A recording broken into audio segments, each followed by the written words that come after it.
we have a very interesting guest on today, Dr. Sammy Masri. And this guy, I actually met him at a Lifetime Fitness. Me and Brian Cushing were working out. And this little Jack dude comes up, this bald Jack dude comes up to me. He's like, yo, man, like, Cush, like, nice to meet you, bro. Can I get a picture? And then he gave me his card afterwards. And at the time you were doing Regenekine, you were doing HRT and some other stuff. And he says, listen, I deal with tons of pro athletes. If you ever have guys that need Regenekine, send them in. I said, okay, cool. So that was, I don't know, 4 or 5 years ago. And we've been keeping in touch. I was still living in Jersey at then. So that was 2017. Okay. I was in the process of moving to Dubai. Yeah, it was about 3 years ago. So do you live in Dubai now full time? Yeah. So I do, my schedule is 4 weeks Dubai and 1 week Jersey. So, I have a practice here and I moved here this August of 2018. So it's about 2 years now, a little over 2 years. And I spend most of my time here. My wife and kids are with me here. And I still go back and forth. I got people working in my office in Jersey. Where are your offices in Jersey now? Clifton and Paramus. Oh, you have 2 offices. Yeah, Clifton and Paramus. Yeah. And what are you practicing now? Like you're always learning new stuff. You're always on the next thing. Yeah. So for me, I'm still doing Regenekine, but in Dubai. So I have the lab I took from the States. Now I have it here in Dubai. But both places more regenerative medicine, stem cells, PRP, amniofix, things 10x. So the good thing about my move here to Dubai is that as soon as I got here, I was one of the, if not the top guy in terms of sports medicine, just because we're so advanced with what we do in the States that some of the stuff that I was doing in the States, I was able to bring here to Dubai. And so we're on the clinics here that I'm involved with. We're in the leading edge in regards to sports medicine and regenerative medicine. So, and then just so my time is limited in the States. So I basically, when I go back to the States, it's predominantly more regenerative medicine, more stem cells than anything else that I do when I go back there. So with the stem cells, I ended up speaking to the owner of that biomed company. He gave me his information. I ended up speaking with him regarding it. And you guys do something completely different than anyone else in the States. There's only like 4 or 5 people that do it. What do you guys do? What's your process?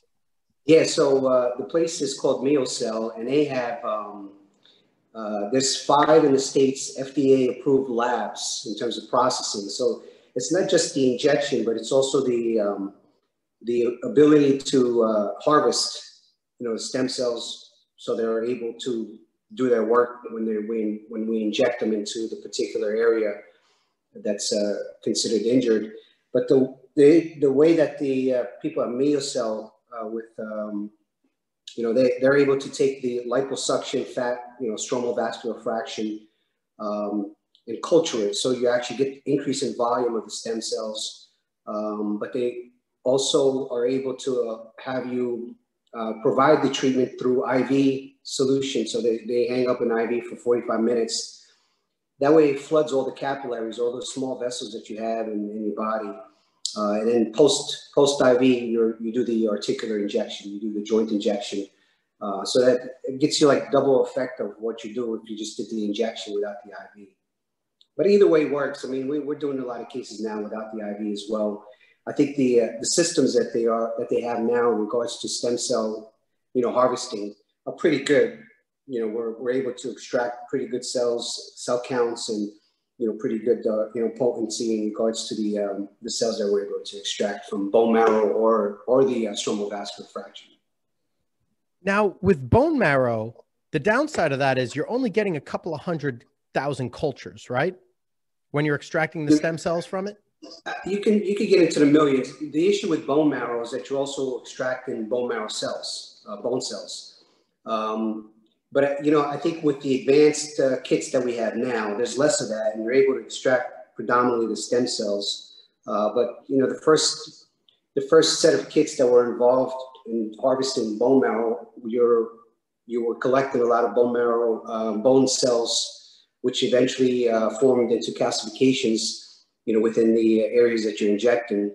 But I think the systems that we have now in regards to harvesting and processing are pretty more advanced than what they were before. So we have less of an issue with that now.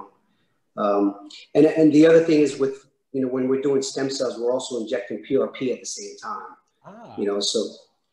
So bone, if you look at it as a bone marrow is like a plant, and the PRP is the seeds. And, that would help with the activation of the stem cells when you're adding the PRP in combination.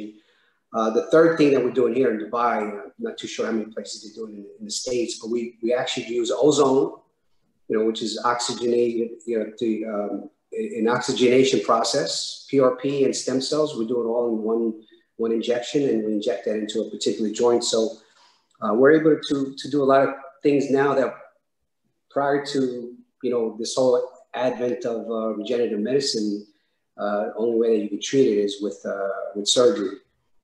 One particular case I have in mind here that we did in Dubai was a mixed martial arts 22-year-old who had an ACL rupture. It was read on the MRI as an ACL rupture. And obviously here, surgeons are eager to treat the patient with surgery. And even in the States, I mean, when you diagnose somebody who's 22 with an ACL rupture, you just kind of, you just leave it to the surgeons. But I had one of my radiologists that I work with read it for me I saw some of the fibers were still there. I mean, it was a rupture, but it wasn't a complete rupture. And the good thing about his case was he still had good stability in regards to his exam. So I spoke to a radiologist and said, what do you think about us doing something from regenerative medicine? The kid's adamant about not having surgery. He's had, the surgeons here aren't as advanced as what we have in the States. So there's a lot more complications, and the techniques here aren't as advanced as what we have with the docs in the States. So we decided to give him the option to let him know that this might or might not work. It is going to be costly, but if it does work, we'll be able to prevent him from having surgery, and it'll be a quicker recovery. The other thing is when you do surgery, especially with the cadavers, when you're doing a transplant with an ACL, it's not native to what you have, originally in your body. So that time that people take, it's not just for the healing process, but it's also because of, you got nerves, you got muscle fibers, you got, the tendons. So they all have to now redevelop in terms of some type of congruity, but it rarely would be able as what you have, your native ACL, where if you just left that in place and did something from a regenerative medicine perspective.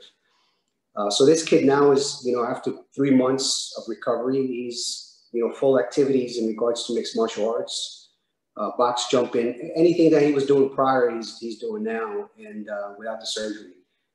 So I think, cases like that really, come to my mind in regards to how we're able to now to help, younger athletes try to recover from having something that's more, a 1-year process with ACL reconstruction. And even at that point, they're not, the cases now, you see that with ACL reconstruction, I think the rates are 70 to 75%, within 5 to 7 years that they develop some type of arthritic process due to the ACL surgery. Sammy, mate, what else are you treating with this, combo of stem cell PRP and ozone? Because I mean, stem cells seem to be all the rage recently, and I hear it for shoulders and for knees. Is there anything else that you're treating it with? Yeah. So my specialty is sports medicine, non-surgical sports medicine. So I treat any joint in the body, any muscle, any tendon, any ligament. The only thing I don't do that I rely on is, with the interventional spine guy that I treat with is spinal injuries. But we do have a case. We have a case that's coming up. It was a patient that was referred to me based on my history with stem cells, but it was a case of a kid who had a Guillain-Barré, so he developed a paralysis following a vaccine injection. Now, I'm not going to discuss anti-vax versus vax, but so he had a vaccine and he developed some paralysis when he was younger, and we're prepping to do an intrathecal. So we're actually going into the spinal cord, the spinal canal, where the fluid, covers the spinal cord, and we're going to do a stem cell injection, with the help of the interventional radiologist. So stem cells, PRP, ozone, I mean, you could practically treat anything in the body. It depends on which physician that you're seeing, but right now it's something that we can do for anything that in terms of a musculoskeletal injury, nerve injury, we can treat that with. What about, I've always been curious, what about things such as concussions? The brain, if we know more about the brain, we just know just so small, just a tiny amount of what goes on with the brain. There are things now that I think that potentially are going to be important for concussions, not stem cells in particular, but they're related to stem cells. There's something called exosomes. And exosomes are, I guess you can talk about stem cells and exosomes at the same time, but we now have, where research is showing that you have these small vesicles that are within stem cells that are able to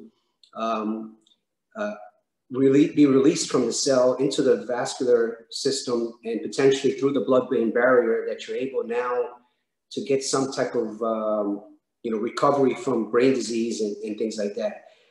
There's a study in Israel, actually, that they've done exosomes for patients who have autism. And I think anytime you have some type of brain injury, you can relate some of the aspects of autism with kids, ADD with kids, and concussion. And they've had success treating patients with intranasal exosomes with these patients that have, some type of autistic disease that are on the spectrum. So I think we're just hitting just a small, this is the tip of the iceberg in regards to what we know, what we can do in terms of treatment for stem cells, exosomes, any type of these regenerative medicine procedures that I think potentially is going to be more, more mainstream as we move forward into the process. So in regards to the exosomes and the autism, what did they use to quantify progress? What happened? What was some of the impacts? Well, so some of the things that you see with cases that are with kids that are autistic, social development is retarded. Their intelligence level. Some patients have a lower intelligence level, but their socially their interactions with people is just not typical for somebody in their age group. Like the certain space that you would have to have between you and another person that people know about, but they just don't have that sense in regards to things like that. And they're able to judge not just that, but diet in terms of whether they're feeding right, whether they're socially now, they're more introverted, so they don't typically just stay within themselves. They don't make friends. So those are the things that you actually see in terms of development, in terms of how you're testing these patients, whether they're improving with the exosomes versus non-improvement. So it's very small, but it's there that you can see in terms of how things are. It's more of a social development as well as intelligent, but I think the social development part is really the key aspect when you're trying to treat patients who have autistic diseases. So you're telling me I hate close talkers. So for every close talker that I run into, I just tell them, go get some friggin' exosomes. I think everybody has some type of, idiosyncrasies that, they can come about, but, it is what it is. But, that's really where we are now with how the things are being treated. But this is really, it's very dynamic in terms of what's going on now. I mean, it's hard to keep up with all the research, and it's happening worldwide.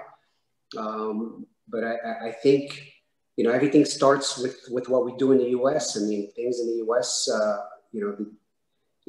I think when we're able to have cases, especially the athletes, which make it mainstream, like for instance, Regenekine for me was my practice was built on, athletes, and that helps me. And that also it becomes where other people of non-athletes that see these athletes doing this and they're getting better.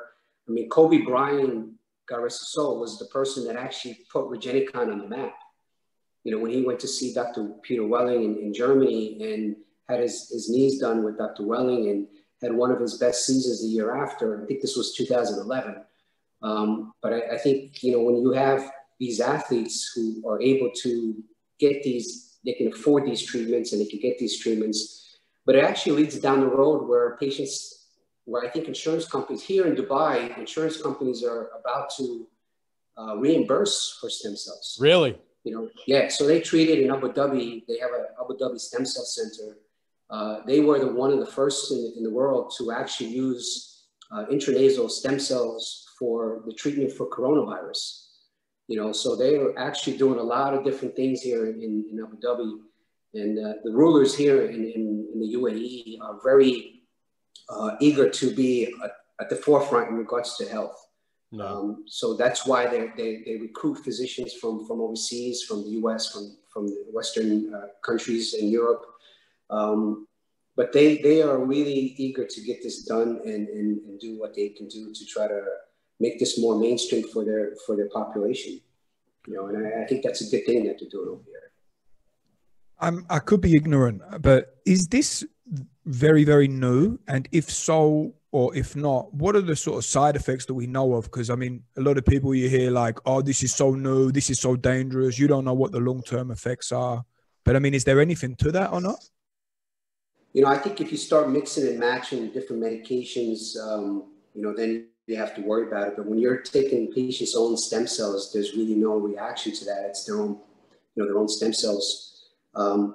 Well, in regards to whether it's new or not, I started doing PRP in 2007. That was my first year where I actually started getting into the regenerative medicine.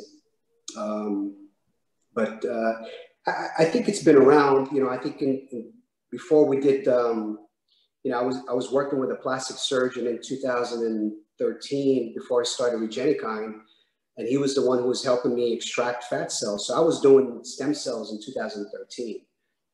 So I was working with a plastic surgeon who actually was doing the extraction for me at the surgical center. And I was injecting knees, particularly knees at that time, and patients were getting better. And then there was some issues with FDA in regards to how we were manipulating the stem cells at that point. So now there's new guidelines in regards to what you can do, what you can't do in regards to, harvesting the stem cells. There's a company now called Lipogems, which is, pretty common. And they can, we can now do a lot of things that we weren't able to do before because of the safety reasons that the FDA were worried about. But now I think with the protocols that are set in place, it's much easier for us to go ahead and treat patients with either the bone marrow or the liposuction, like lipoaspirate stem cell procedures. What's the kind of response that you get with people? I mean, is it amongst the spectrum? So you get hyper responders and then all the way to sort of no responders, or is it typically somewhere in the middle? Yeah, I mean, you can have it all. You can have non-responders. There's no rhyme or reason for why that happens. You have to take age into consideration. You have to take into the injury into consideration. One of the things that I have problems with in terms of patient success is if they had multiple cortisone injections, prior to doing a stem cell. I just think, corticosteroids within soft tissue is a big issue, with, a lot of physicians that are pretty liberal with that. And, that can lead to some type of no effect or I don't want to say adverse effect, because again, I don't really see much in regards to, the adverse effect of doing re-injecting someone's own, stem cells within their articular joints. So to go back on the extraction methods, right? When you first started injecting bone marrow, the drilling aspect is what got the osteocytes mixed in with the bone marrow, right? Is that how the progenitor cells from bone marrow are also within the bone marrow itself for bone, for there is, but it's not just that. You do have a mixture of cells within the bone marrow that can develop into the calcification. And when they, how do you, because the job of stem cells is to mimic their environment, right? So wherever the stem cells are, they go. And that's why the localized injections early on weren't working, because it go to the bloodstream, and then from the bloodstream, it go right to the lungs. Correct? Correct.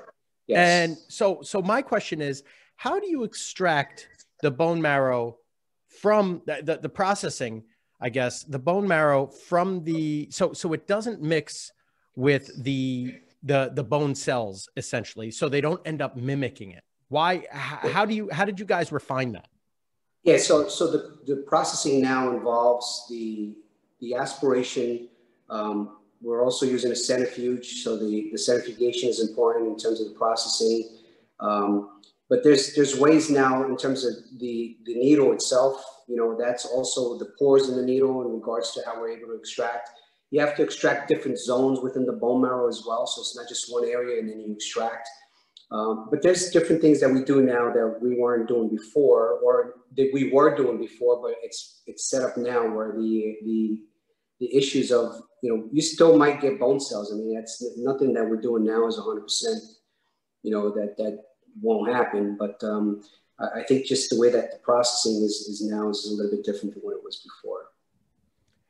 And from an adverse reaction standpoint with the bone marrow, now I've read that if you have more than two extractions of bone marrow from stem cells, your increased likelihood of Alzheimer's or some kind of dementia goes up by like 100%.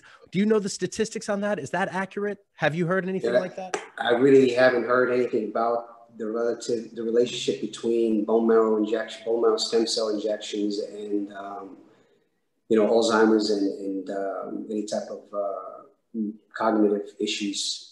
But so not necessarily implementation, but it's the extraction of the bone marrow that causes it. I mean, I would look that up. I'm not too sure. I haven't heard of anything like that before. I mean, I would love to do the research on that if you have something for me to look into. But I haven't really come across any type of articles where that's the case. Okay. And so a lot of my guys are like, oh, I won't do the fat, but I'll do the bone marrow. And I got to dig that study up. I forget where I heard it from. I hope I didn't make it up, but it always made me a little bit more cautious to have guys get that tap in the back of my head. Now, I also think from a bone marrow perspective, even though everything regenerates in the body, you're always robbing Peter to pay Paul in some aspect, in one way or another. Whereas, I mean, if you're taking the fat, I mean, shit, who really cares? You're taking some umbilical fat, you know? Your bone marrow is able to replenish itself. I mean, that's not something that you have to worry about. I think there's a 90-day process for that to happen, but it's not, I mean, we had enough for us to inject, you know, and there's a replenishment aspect to this that you don't have to worry about. Yeah, it's true when you're doing liposuction, you're actually removing cells that aren't going to be regenerated or replenished. But, you know, from the bone marrow, you're able to get some replenishment after you do the aspiration. What are you more inclined to do? You know, I leave it up to the patient. I mean, I tell them what we can do in regards to, but I typically what I do now is more bone marrow aspiration cultures than anything else. I'm able to mix that with PRP using the same system setup and ozone, and I've had, you know, great success. It's also a convenience for me as well. I mean, if you're doing the liposuction and you have to do it in the OR, and at times you might have to put the patient under anesthesia, but I think with, you know, with bone marrow, it's the success that I've had so far is pretty good. So I really don't have to change much about that. So it's more cost effective as well, essentially. Relatively speaking, yeah. I mean, I think the kids now have come down a little bit. What we do, I think in my Jersey practice, PRP bone marrow is about 7,500 to 8,500, depending on what we're doing. Yeah, it's still, I think, relatively, it's expensive, but you know, if you compare it with what you're going to have in regards to surgery, even out-of-pocket expenses, even if you have insurance, sometimes those with how the health plans now are, it's pretty difficult to save on that in terms of surgery. Plus the rehab after, and it saves a lot of different things. I mean, the rehabilitation, the recovery, the time. If you're an athlete, it's one good thing about what we did when we were doing Regenekine, in terms of what I do here as well, is that a lot of the athletes would prefer here in Dubai to do Regenekine than stem cells, because especially if they're in season, because the recovery for Regenekine is much quicker, and you can actually do, the 6 series of injections, and patients are able to participate, within a week. Because the process with Regenekine is a little bit different. The Regenekine program is different than stem cells. They both have different reasons to use the procedures, but I think you have to. It's a puzzle. You have to put everything together. You have to take the patient's history. You have to see what's on the exam. I mean, for instance, that patient that we did the ACL. I mean, I think that you want some type of. It's not more of an inflammatory response that you want to. Anti-inflammatory response that you want to inject the Regenekine program. It's more of regenerative, where you want some cells to come in, and instead of having fibrosis within the tendon, the ligaments, you want to have some type of normalcy in regards to the tissue that's being formed in the ACL.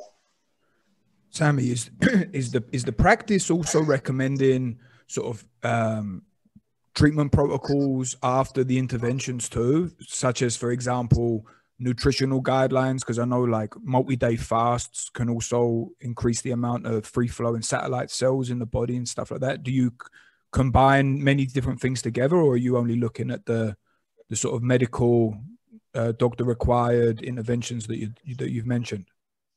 I also have a nutrition and hormone replacement therapy background. So for my patients, I'm not too sure what happens with other physicians, but my patients, just overall anti-inflammatory diet, gluten-free, dairy-free, sugar-free, especially if they're actually going through some type of regenerative medicine procedure. And also you want to optimize their hormonal level, for patients to recover. So for me, it's a big picture, much bigger picture than I guess, somebody else who really doesn't manage it that way. But I want my patients. It's a lot easier for the athletes because they already have that, knowledge about their diet and what's good for them, what's bad.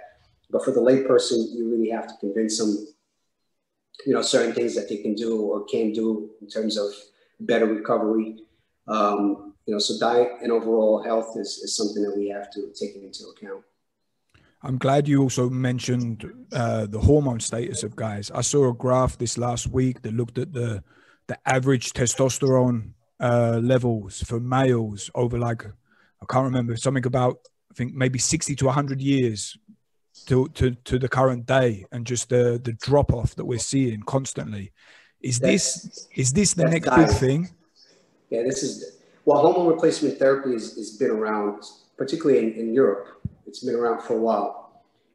I have my reasons why I think that's the case, why things in the States is a little bit different. It's, we rely on a lot of pharmaceutical medications in the States for treatment. And I think, in Europe, where I think it's socialized medicine, so they're able to try to use things that are, non-pharmaceutical based to try to help patient overall. And I think that's one of the reasons why it's more prevalent in the European countries than it is in the US. But, bioidentical hormones, your inquiry about the testosterone, men typically at 40 start losing about 5% of their testosterone level per year. So by the time you're 50, you're actually halfway done from where you are at 40 in regards to, so we go through a phase called andropause, which is in females, they get the menopause, which is a little bit more, the time is more condensed, but for men, it's this whole, 10-year process. And then our bodies have to adapt to the fact that we don't have that type of, hormonal balance that we have when we were at 40 or younger. But just like a diabetic whose insulin is diminished, you have to replace that. And I think with any type of hormone, whether it's thyroid, whether it's testosterone, whether it's, you know, females for the progesterone and the estrogen, I think there has to be some type of optimization, you know, in regards to hormonal levels for patients to improve, especially if they have an injury and they have to have, you know, a recovery. The process, you know, I know in Europe in particular, for patients who go through cardiothoracic surgery, you know, bypass surgery, it's prevalent that they put their patients postoperatively on testosterone for a period of time. You know, and I know an orthopedic surgeon that's based in New Jersey, you know, he puts his patients on testosterone after he does the spinal cases, because he knows that it's good for wound healing, you know, for the wound to heal and to heal properly. You know, you have to optimize patients' levels. And I think just for overall wellness, you know, I'm 48. I've been on it since 2012. So, you know, for me, it's something I'm going to be on forever. And I just don't see a reason why not to be on something if it's done medically as opposed to just recreationally. I mean, those are two different things, but I think there's ways to improve patients' lives by putting them on hormones. And I think that's something that has to be more out there in regards to as an option for patients. But, you know, again, you know, when you're dealing with insurances, it's not typically reimbursed, you know, and I think that's the reason why things are really more mainstream in regards to hormone replacement therapy. Well, it seems like, I'm sure that if people were educated enough, it would be something they'd be open to spend their money on. Because, I mean, if you look at the rate, the improvements in symptoms such as depressive symptoms that people have with testosterone replacement therapy, it's huge. So, yeah. Oh, I mean, yeah. even such a supplement, like let's say probiotics. I mean, you think, all right, you know, probiotics, you know, it's going to help with my diet, my GI tract, but the second highest area where you have serotonin receptors, which is the feel-good receptors, is in the gut. So your gut is typically seen as your second brain.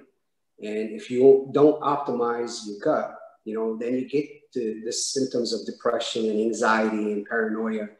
And you just have to put patients on a probiotic sometimes, and that really does wonders for them. So, I mean, it's just a small thing like that you would never think of, but, you know, it's studied and it's shown that that's the effect that can have on patients. It can be dramatic. I know a nutritionist, he's based out of Hopkins in Baltimore. And, you know, he came to one of the courses that I was going through for hormone replacement therapy. And he's had patients that seen him where he's been able to take them off of their, you know, depressive medications by just, you know, optimizing their hormones and putting them on the probiotics. So, you know, it does a lot of good for society if we're able to first look into that and observe that that's something that's diminished or needs to be optimized and take care of it. Yeah. Yeah. When I had my anxiety that was super, super bad, my hormone levels weren't the worst thing in the world. I think my test might've been anywhere between like 400 or 500, depending on what it was. But what really fucked me was my free testosterone was like at a 1% when it was supposed to be at a 1.5%. Yeah. And because of that, I mean, that's the equivalent of if you have moderately low testosterone and then free testosterone is bad. The free testosterone, correct me, by the way, free testosterone is the percentage of testosterone that you're actually able to use, right?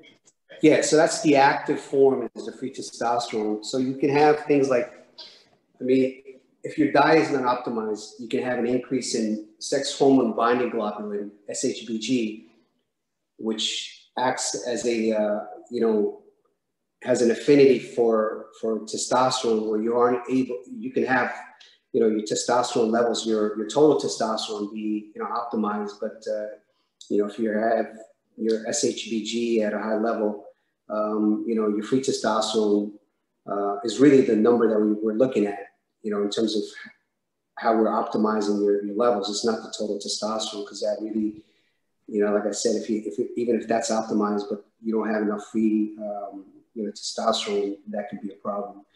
And I mean, it goes to the point where patients, so it's free testosterone, then there's testosterone, then there's also dihydrotestosterone. So you have receptors, for instance, muscle receptors are more of the dihydrotestosterone. So there's a conversion between testosterone and dihydrotestosterone. Now you can have both the free testosterone and the testosterone that are optimized, but you have low dihydrotestosterone. That can also cause you to have symptoms. So you have to look at everything in terms of, what the levels are from A to Z, and not just look at one thing. And it's patients, I've had patients who have, the free testosterone and the testosterone is optimal, but the DHT is low. And you ask them the question, do you take Propecia? Because Propecia blocks the conversion from testosterone to to dihydrotestosterone. And then you realize that that's the reason why they're unable to convert to DHT, to the dihydrotestosterone. So even medications that you have to have the patient's history. You have to know what's going on. You have to know what they're taking. And you have to put the puzzle together and try to optimize things that way. So in regards to different methods of taking testosterone, you have oral, you have injection, and then you have transdermal. With the transdermal,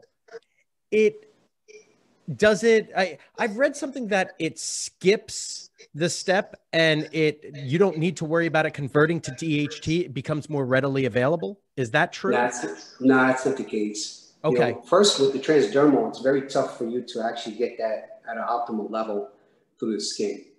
And I think the percentage of, it's like 40 to 60%, right? You would have to put a large glob on to actually get what you could get if you did the injection versus the, versus the transdermal.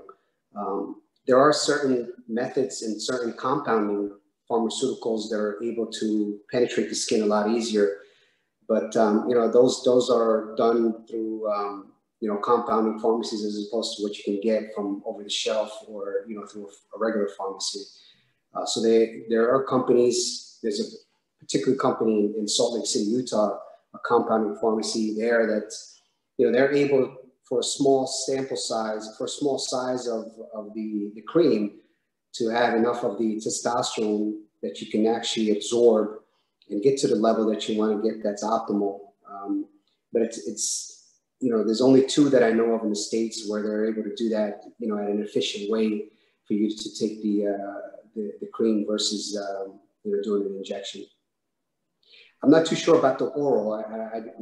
That's not something that I think that we do for testosterone. I think some of the female medications that we do with oral, but I think the men, it's typically the injectable, and it's the bioidentical hormone replacement with the cream, which is yam-based. It's a plant-based. Do you ever? Yeah, it's like the Jamaican yam or something like that, right? Yeah. Mm-hmm. Yeah. Do you ever do the pills, the pellets, and the glutes? The problem, I never got into the pellets simply because once you insert the pellets, it's hard for you to control. So you can put the pellets in, and it's a small incision, and then you have to suture it up. But some patients, even with pellets, they still need to have further optimization, because once you put those pellets in, if they stay there, you can't really do anything about it. So sometimes you don't reach that optimal level that you wish for when you do the pellets, and sometimes it might overshoot where now you have a problem because you put those pellets in. So for me, it was never something that I wanted to get involved with, simply because I want to, typically when I see a patient, when they come and see me, we get their blood tests just to see where they are as baseline. I put my patients on medication depending on what I see on different type of biomarker testing that we do in the office in regards to not just to lab work. So we do pulmonary function, we check the heart, we do the skin turgor, we do the mental capacity. So this whole program that we have, and then we discuss with the patient the plan, and we put them on certain medications that we think is going to help them. Anytime that I put a patient on medication, after 3 or 4 weeks, I repeat the blood test just to see where their levels are. And then we try to optimize that. Once we get them at an optimal level where they feel good and their lab values are good, then we keep them there unless there's something that goes wrong where they feel something that's not right. We repeat the blood test. So there's always a frequent check just to see what's going on.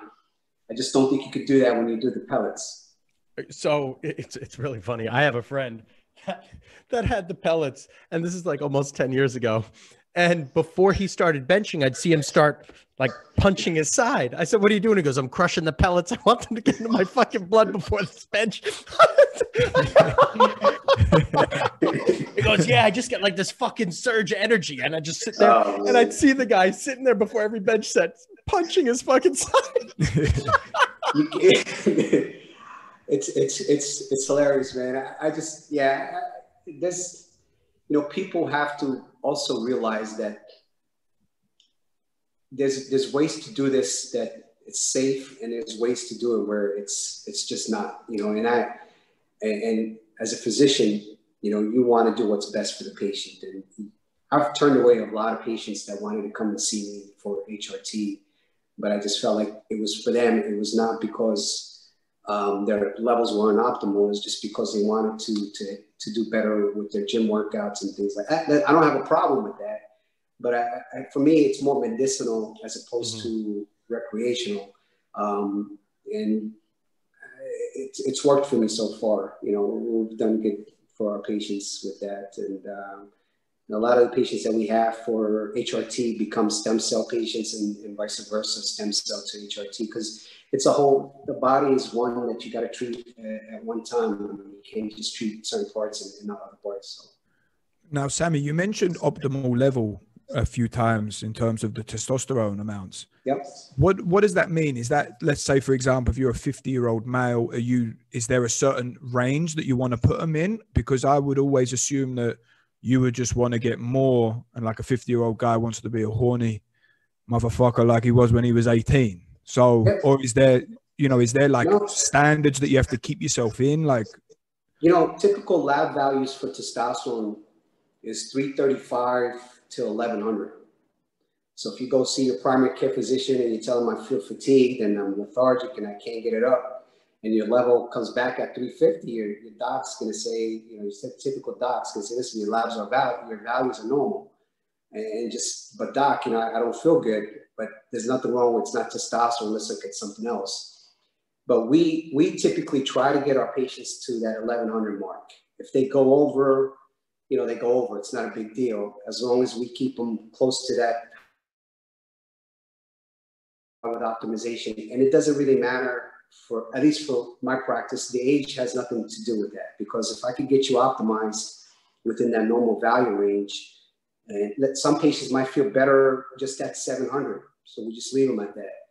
So it's just not just the values in terms of labs, but it's also what the patient is feeling. So if we get them a 50-year-old typical male that comes in and has issues and their levels are, in the low 300s, we put them on some medication, comes back at 750, and you ask him how you feel. He said, I feel great. My life's changed, and I'm doing a lot of things I wasn't able to do before.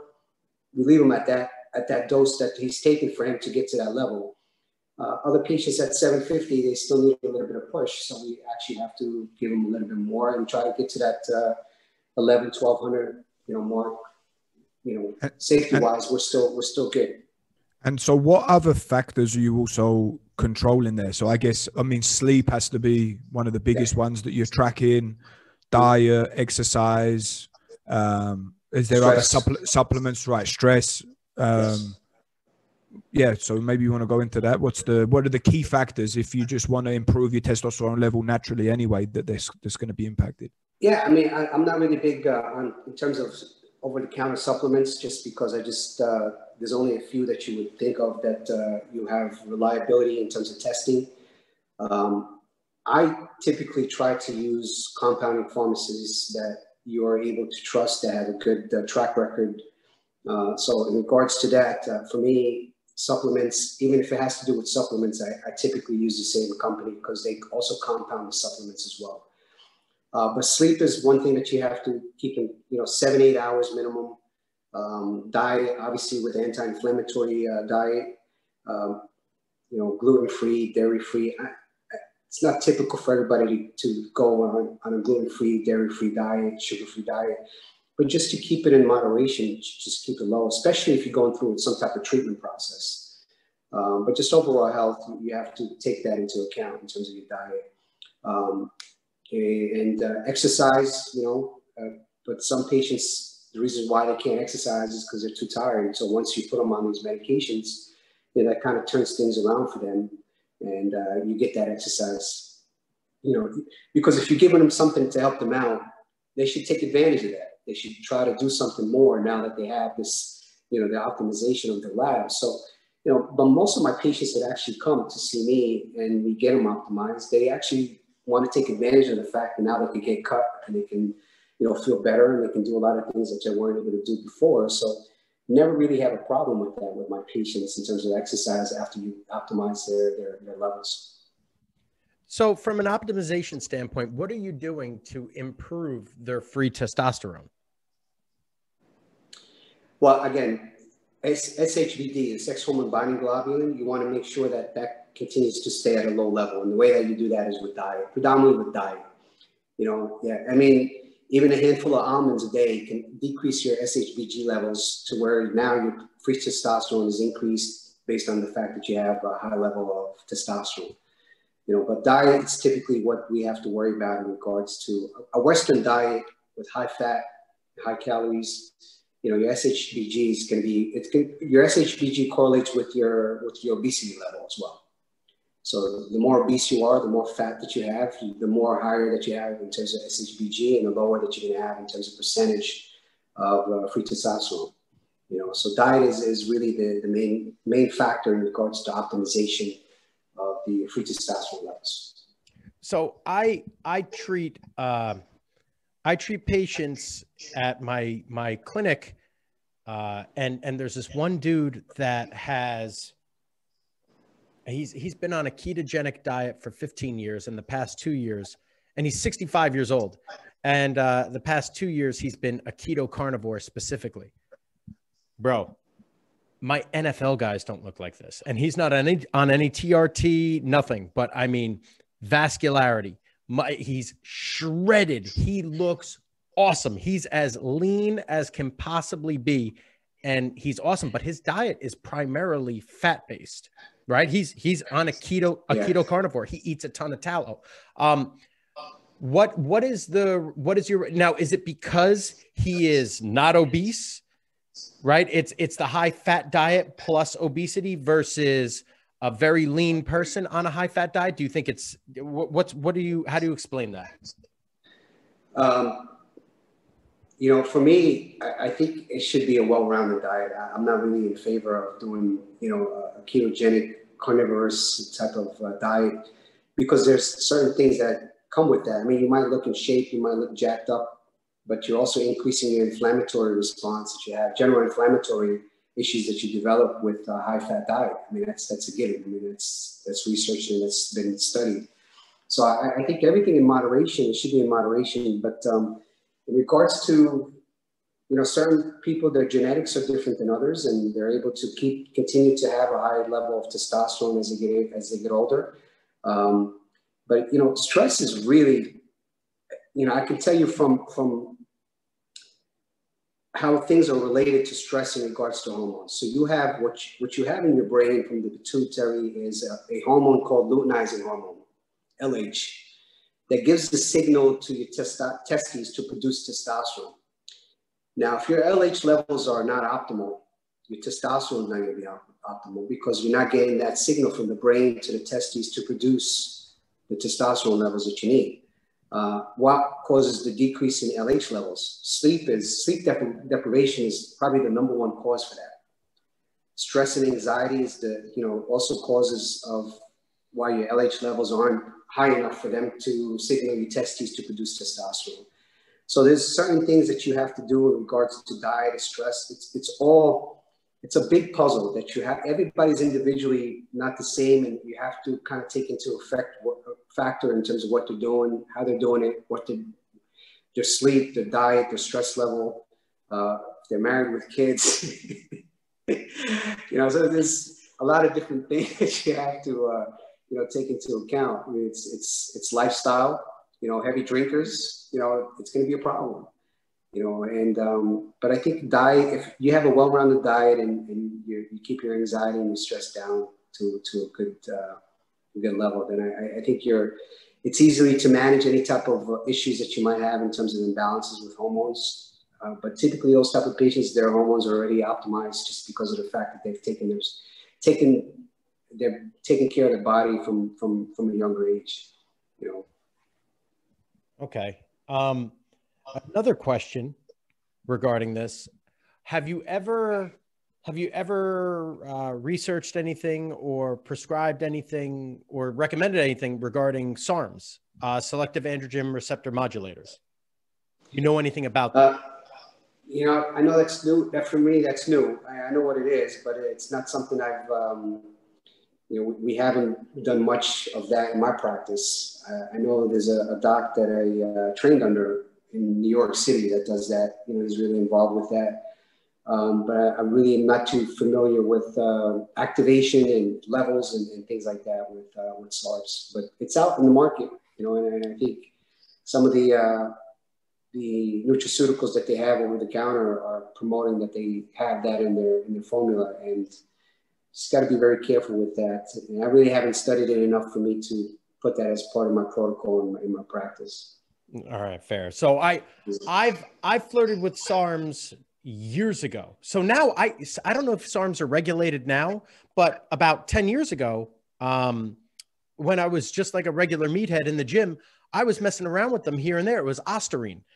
And what Ostarine did, I mean, the amount of work capacity that I was able to do within a week, I'd go from doing, you know, a set of 50 push-ups to a set of 120 push-ups. Like I pumped them out. It was, I think I did something like 90 push-ups in a minute. Brooker, you were there for that, right?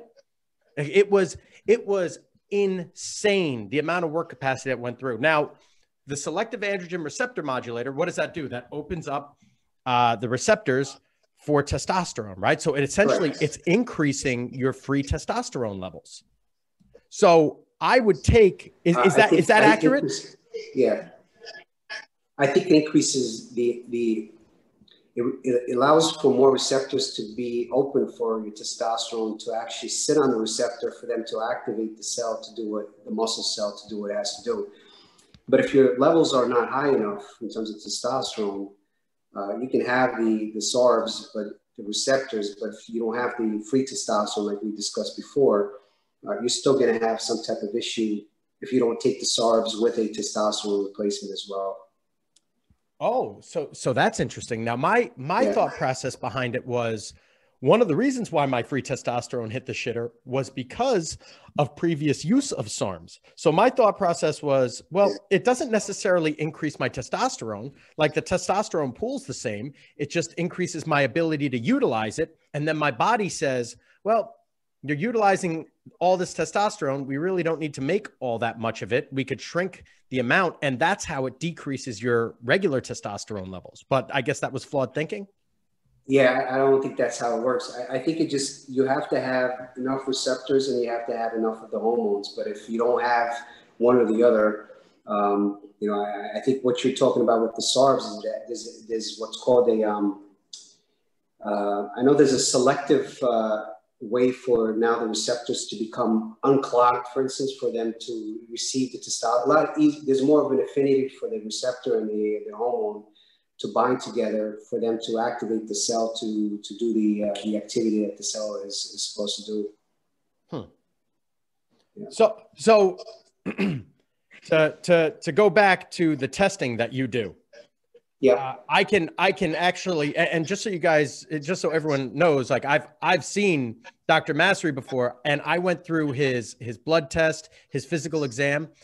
When I was like 25 or 26 years old, I went to a GP and I wanted my LH levels. I wanted my, you know, FSH levels. I wanted my free testosterone. The guy looked at me and goes, no, I'm the doctor. I'm the one telling you what you need to get. I was like, man, he goes, no, the insurance isn't going to cover this. I was like, oh, I forgot. I have a headache. You know, I'm depressed. I have all this stuff. Like, bro, just do the test. He goes, no. And I walked out. I said, fuck you, asshole. Like, I'm getting the hell out of here. Are you kidding me? Like, you're supposed to help me. Like, my job is to be an educated consumer, and you're trying to fucking handcuff me. So I haven't been back to a general practitioner. You know, doctors in particular, you know, I think there's, You know, I don't want to talk about people in my field, but let me just say what I do. I think nobody knows their body more than the patient that comes to see you. So if they're telling you what they feel, you can't deny that from them. You have to listen to them. You have to take that into your equation in regards to what you're going to do next. You have to always discuss what's happening with the patient with whatever treatment you providing to the patient, because you can't be a robot. It can't be a robotic process where you're just treating everybody the same way with whatever it is that you do. You have to, you know, you're dealing with someone who's a human. He knows what he's feeling. He knows what he's done before that hasn't worked. So you really have to take that into effect when you're trying to figure out what the best way to treat whoever's in front of you in regards to, you know, their issues. And if they want to get certain things done and they want to get certain things tested, you know, I think it shouldn't be a problem. If there's medical necessity for it, there's absolutely no problem for it. Yeah. Well, I wish more people thought like you, but so when I went, after I got that whole physical examination done, which was awesome. It was totally inclusive. And I think I recommended like 3 or 4 people to go to you as like a GP, because I mean, to me, this is what a GP should look for, right? Like it's all the longevity stuff. This is what's really important. And regardless of the levels, you and I sat down, we had a conversation, and you're like, yeah, I don't think you need too much. Like, if anything, maybe some HCG. You said something along those lines. Like, you don't need testosterone. You don't need this. So it's not like you're a doctor that's sitting there trying to stick needles in everyone. You know, like it's a response. You know, but people get a bad taste in their mouth when they hear hormone replacement therapy. They think, oh, this guy's just going to inject me with steroids. Like, no, that's not the case. He's going to do what needs to be done. I mean, I think but you have to understand, I mean, I was trained to do this the right way. So, you know, a lot of physicians that do this really don't know what their intentions are in terms of their protocols. I mean, you have to have, it's not a cookie cutter way of treating every patient. I mean, there has to be a certain level of experience and knowledge in terms of what you're doing, how these medications are working, you know, how they're interacting with each other, what do you have in terms of a baseline. But yeah, we intend, when we're treating a patient, to focus as a patient as a whole, as opposed to just one system. You know, we want to make sure that we're also optimizing, you know, other things. Not just, we don't treat lab results. You know, if patients come in and their lab results are fine, but you know, they're still feeling certain issues that you can't just say, well, your labs are normal. I mean, you have to look in, you really have to dig deep more into the labs or whatever else is going on for you to figure out what you have to do, you know, for the patient. You know, so I know personal physicians that friends of mine, that's how things are done, where they just kind of dismiss the patient, and you know, it's typical, but unfortunately, that's the world that we live in right now. It's just.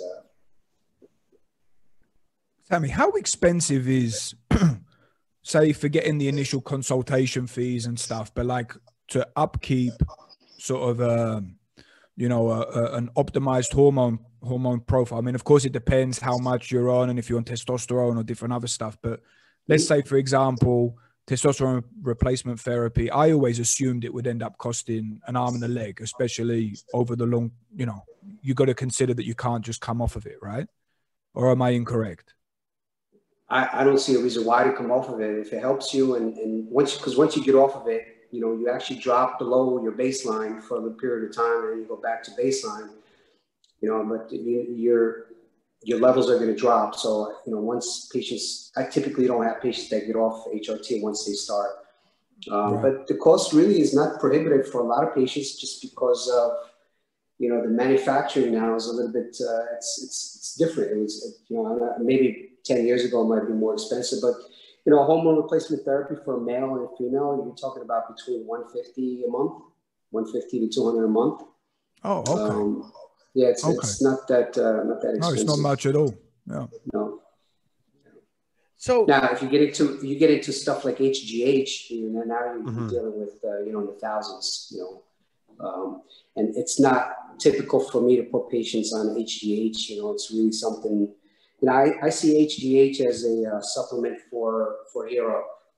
You know, it's for me, it's more of a mental, I have executives that are, work at PricewaterhouseCoopers or high level executives that want to come in, and, you got these young guys that are coming in to take their jobs, and, they still want to stay sharp, and they still want to, maintain their efficiency in regards to their work. And, you can put those patients on HGH, and it does wonders. So, but it's very few in terms of who you want to put that on, because if that's abused, then that can cause some problems. But typically, it's one of the safest studied medications that's out there, but nobody knows about, because they think about the basic. Yeah, well, I don't want to say. But so. Do you ever prescribe any peptides or anything like that, like the GHRP6, the ipamorelin, all of those things that are the precursors, for GHRH? Yeah. The problem that I had when I first started to prescribe those medications, the availability was not there. I don't know how it is now, but when I was back in 2017, before I left to Dubai, I started putting my patients on that, and it was just not available. There's only a few companies that were manufacturing it, and it was very tough for me to put patients on it where they're able to get their medications every 28 days, the same way that we're able to do it now with the routine medications that we have in terms of our profile. But I don't know if things have changed with that, where now it's more available. But those medications are typically very good, very healthy. And we've got no limited side effects or no side effects if done in the right way. But, the worst that I've heard about those medications was just, site pain, and that's it. But,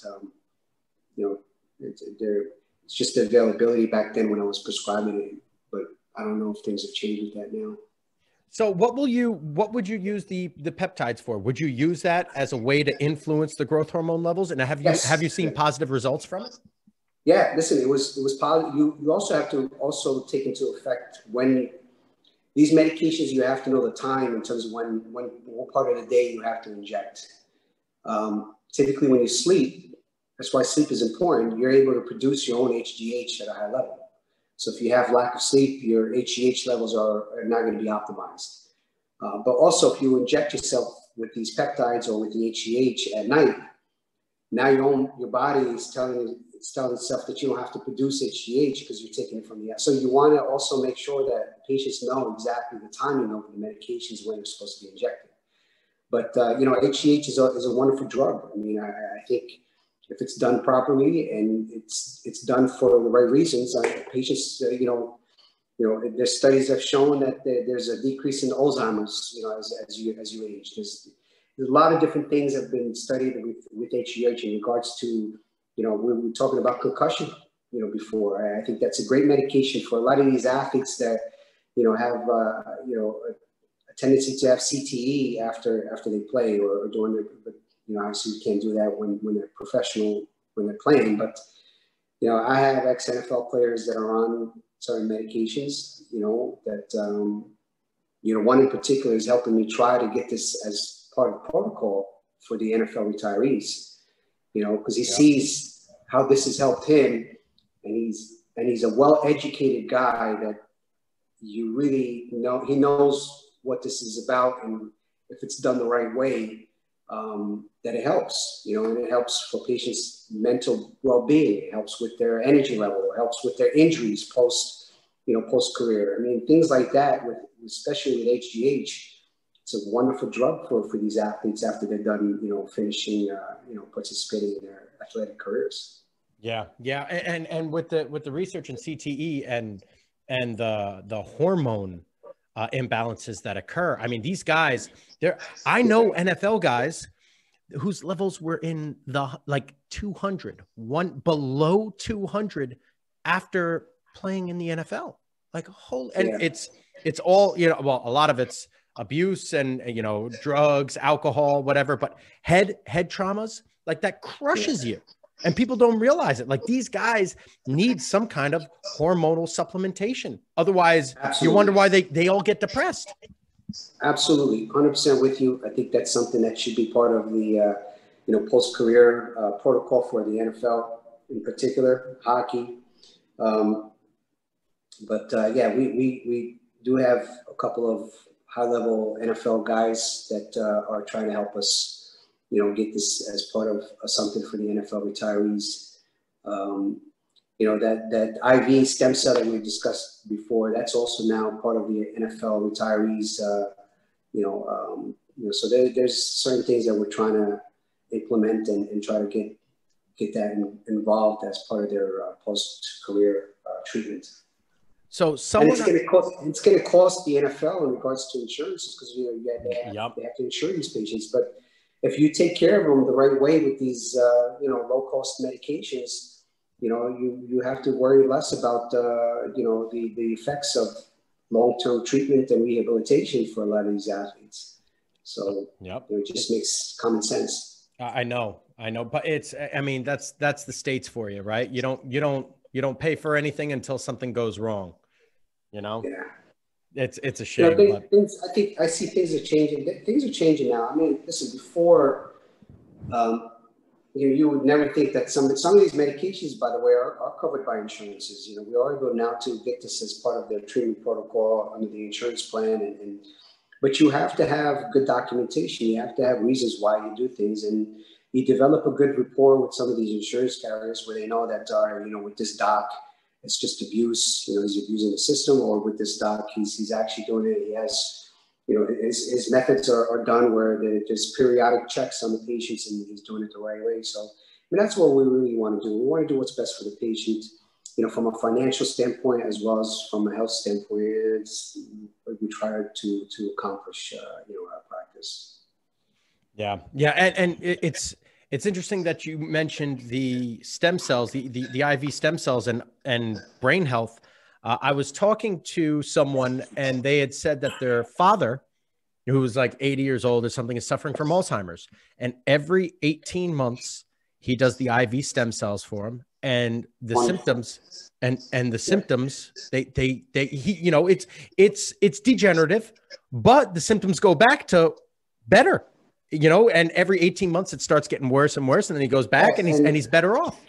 Yeah, and it's typically when he ages, his life, there's a life expectancy that increases. They're able to enjoy life much more than if I have an aunt who's 88 in California, and my uncle's living with her and taking care of her, but I could see it's strenuous for him as well as for her, but she's just a shell of what she used to be when I used to visit, and it's unfortunate, but I think there are things out there that we could have done, before she developed the stage that she's in now in regards to Alzheimer's, but I think it's going to become something of the norm going forward with a lot of these things that we're doing now. And I want to stay at the forefront of this and continue to do what we can do to try to help our patients. Is there anything, that you can you're predicting on the horizon that's even more interesting or exciting than any of the stuff you've mentioned?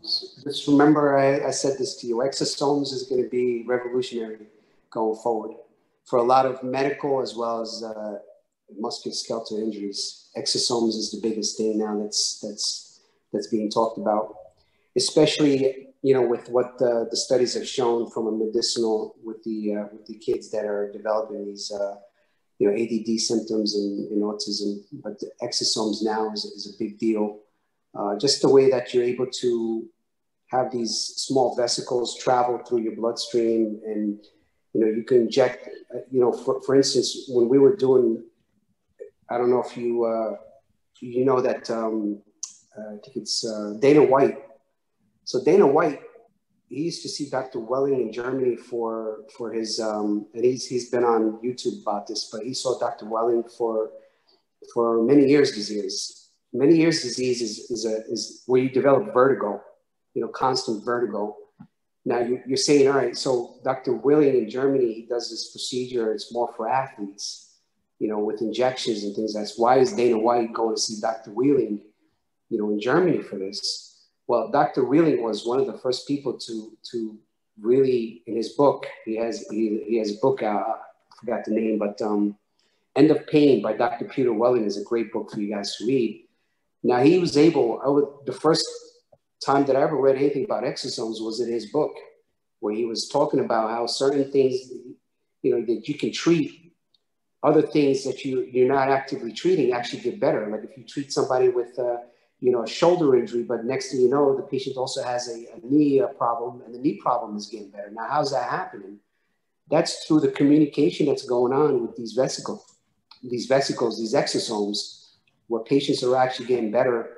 And now you're talking about, if you inject somebody's shoulder and their many years disease or whatever, issues that they have medically are getting better. Autoimmune diseases now are being treated with these exosomes. So there's a lot of things now that we're doing that through our work in treating these patients from a musculoskeletal standpoint, that they're coming back to tell us that there's certain medical issues that they've had now have actually improved. So now the study has really entered where now we're going into these medical issues to try to treat what we initially were treating for musculoskeletal injuries. And one of the first people, and this is a guy that I think I admire from a regenerative medicine standpoint, is Dr. Welling in Germany, because, I started working with him in terms of doing cases for regenerative medicine in 2014. So this stuff that I was reading back then, when he was saying that this was going to be, pretty big going forward, it has come true. Where now we're treating a lot of these medical issues with these procedures. So with going back, actually, you know what? F that. Let's stick with the exosomes. Wait, you could say fuck, right? So with the exosomes, yeah. What is, you said, so growth hormone is for the brain, exosomes is for the brain. How do the exosomes seem to be helping with cognitive function? So when you're injecting stem cells, particular, let's say you have somebody who has a shoulder injury, they're coming to see you, and you treat them with the stem cells. The communication now, the study now, and this is in infancy right now in regards to exosomes, but you're able now to see that there's certain parts of the stem cells that are able to escape from within the stem cell, okay, and travel to the area where you have injury, whether it's a nerve injury, okay? So there's a communication channel in terms of where injuries are. We just don't know how that's working. That's not something that we are able to say, yeah, this is the pattern, this is what's going on. It's like Advil. Just know, yeah, we're able to see now that certain things are getting better based on certain things that we weren't intentionally trying to treat.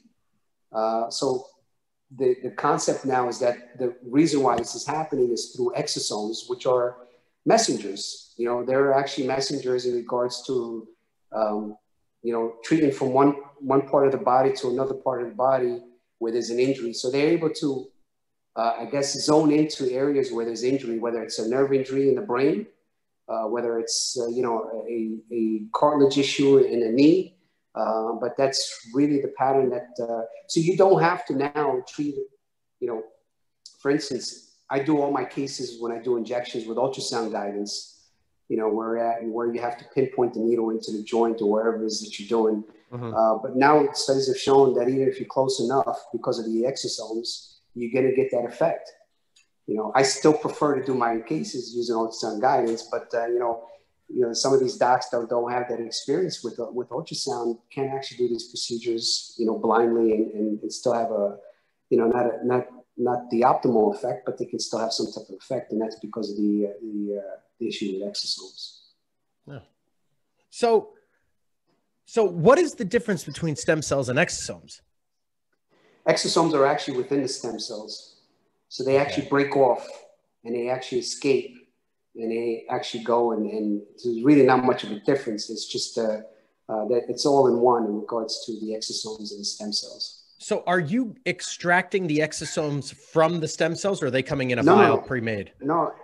It's just once the stem cell enters your body, the vesicles, the exosomes are actually able to escape and start traveling to wherever it is that they have to travel to treat whatever the issue is in regards to whether it's a musculoskeletal injury or whether, for instance, if you have somebody who's being treated with a knee injection with stem cells.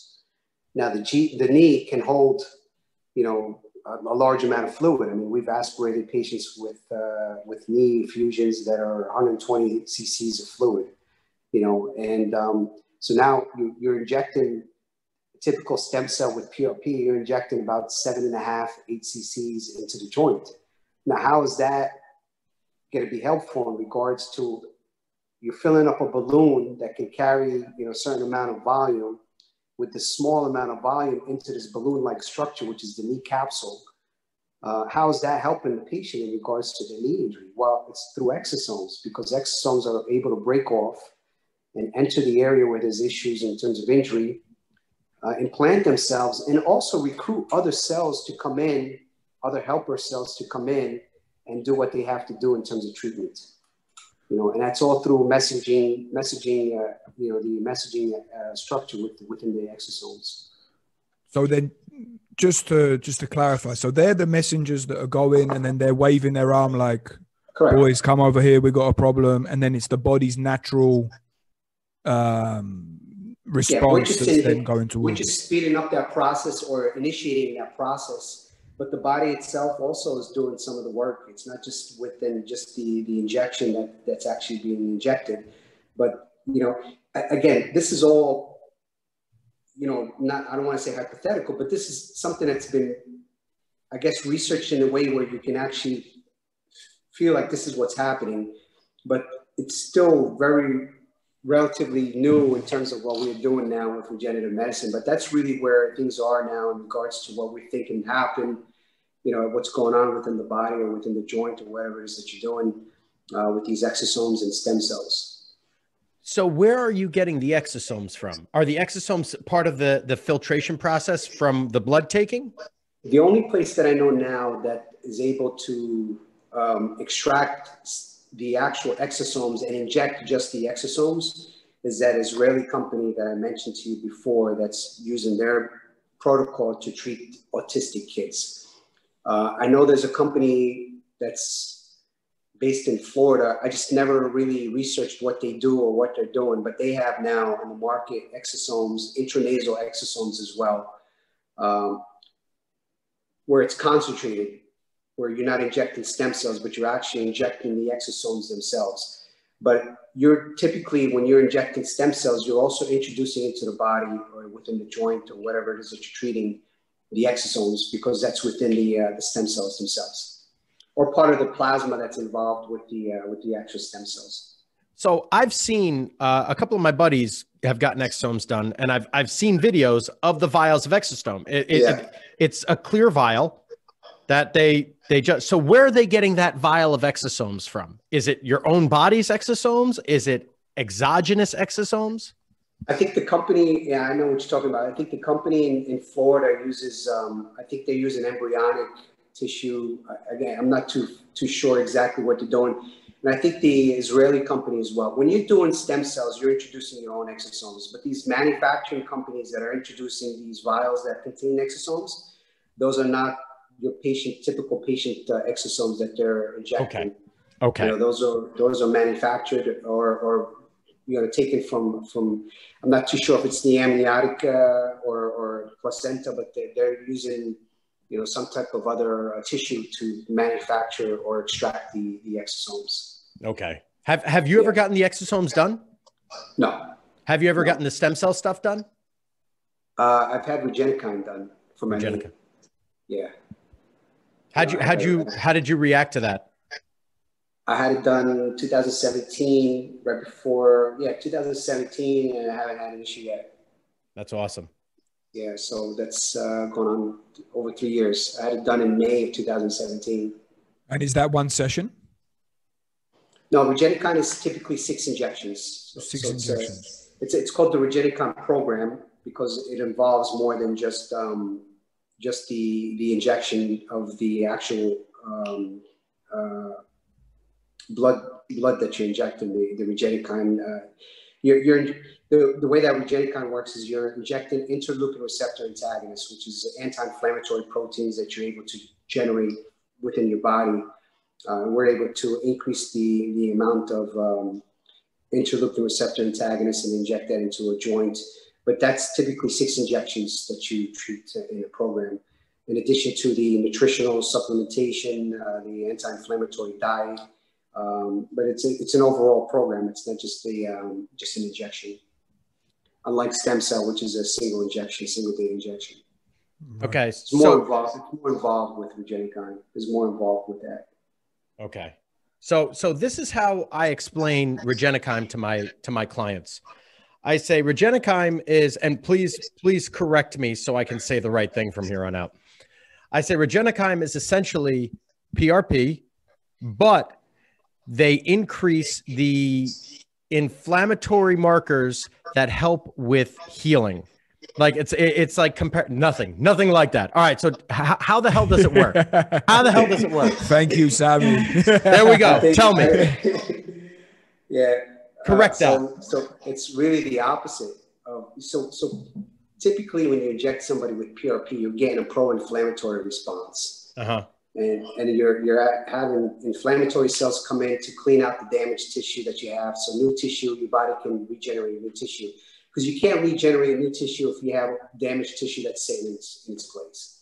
So that's really what happens with PRP. Now, there's also recruitment of other cells that you would hope would help with the regeneration process as well.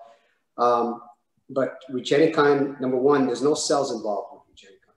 So it's an acellular process. So it's just, you're not dealing with stem cells, you're not dealing with platelets, you're not dealing with anything that has to do with cells. So there's no cellular structures that you're injecting. It's an anti-inflammatory protein that you're injecting within a particular joint. You know, when you're doing these type of procedures for patients who have arthritic joints or cartilage defects, their pain is coming from inflammation. If you can control that inflammation, that's really what you're doing with this type of program, is you're controlling the inflammatory response typically that patients have, that, you know, if you reduce their pain, now you're reducing their pain, you know, let's say you're reducing their inflammation. Let's say, I think the studies that I've read is over 100,000 times of what you would do with a typical steroid injection. So I think when you look at PRP versus a steroid, I think the properties of Regenekine program is a natural steroid as opposed to PRP, which is a pro-inflammatory, injection. So it's a complete opposite. So PRP is legitimately, it's an anti-inflammatory protein that you're injecting. It has nothing to do with healing. Excuse me, Regenekine. Anytime you're doing any type of injection that's using patient's blood, you have growth factors that are involved with that. So there is, you know, there's certain things that I've seen that based on studies with Dr. Welling in terms of healing, you know, tissue, it's just even more effective with these type of procedures than stem cells and PRP.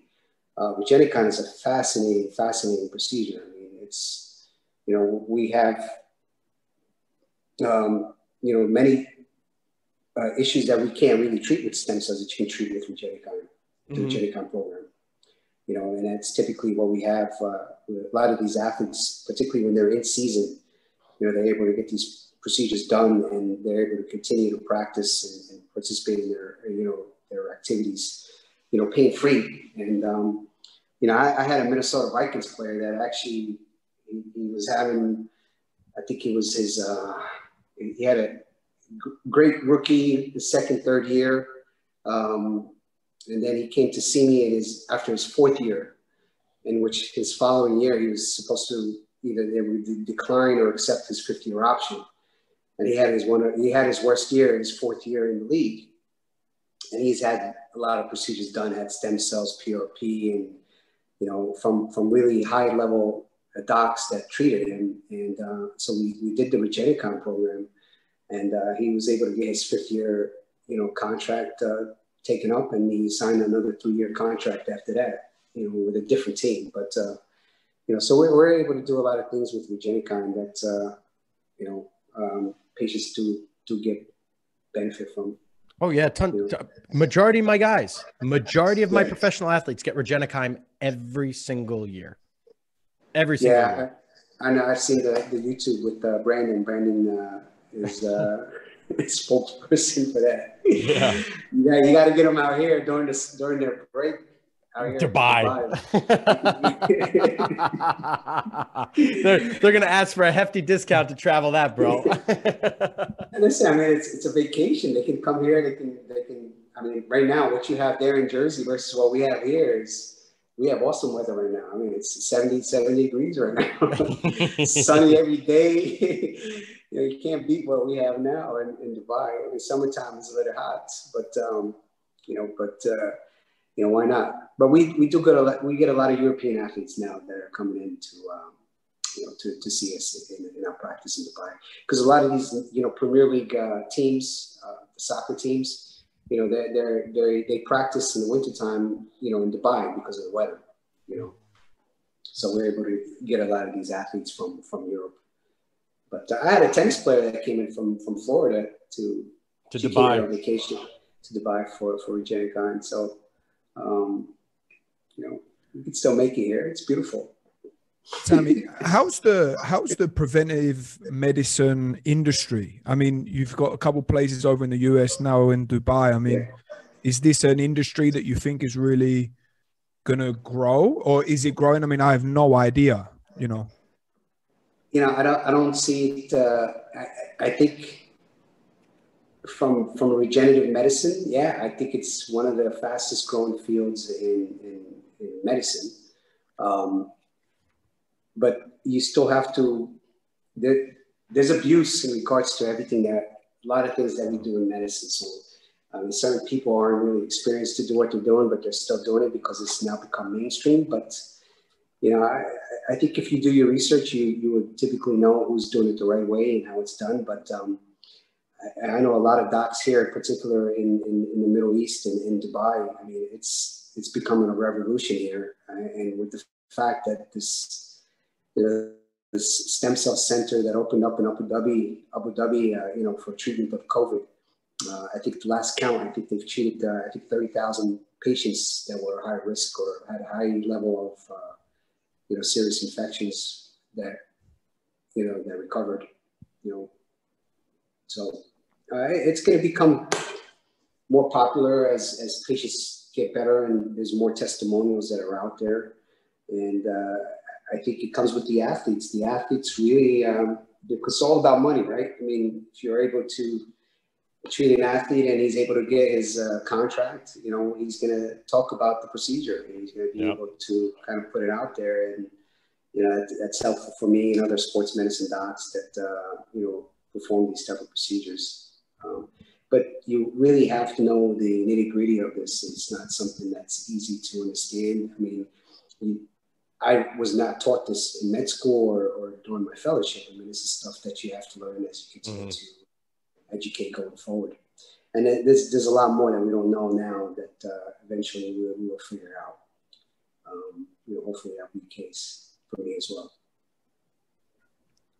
Awesome. Thank you so much, Sammy. Yo, awesome. we've had you on for an hour and a half. We're gonna let you off, but before we end this podcast, dude. Where can everyone find you? Where can everyone find you?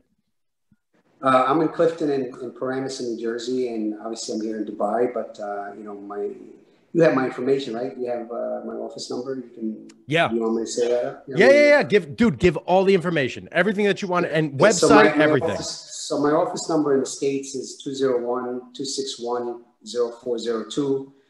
And, I have somebody there that works in the Paramus office. She handles a lot of the HRT. We're doing a lot of the stem cell and PRP and procedures like that in Paramus. So that's the number that we use for that office. And, you know, here in Dubai, I mean, you can give out my cell numbers to a lot of your VIPs, and we'll be happy to take care of them over here. So, most of the patients that I have that are the VIP athletes, you know, I typically want to be the first and the last person to discuss whatever we're trying to do for them. So you know, I appreciate the fact that they have certain time constraints in regards to their schedules and things like that. So we're able to, you know, work around the clock and help them out, particularly the pro athletes. Right on. Awesome, bro. Stay on the line.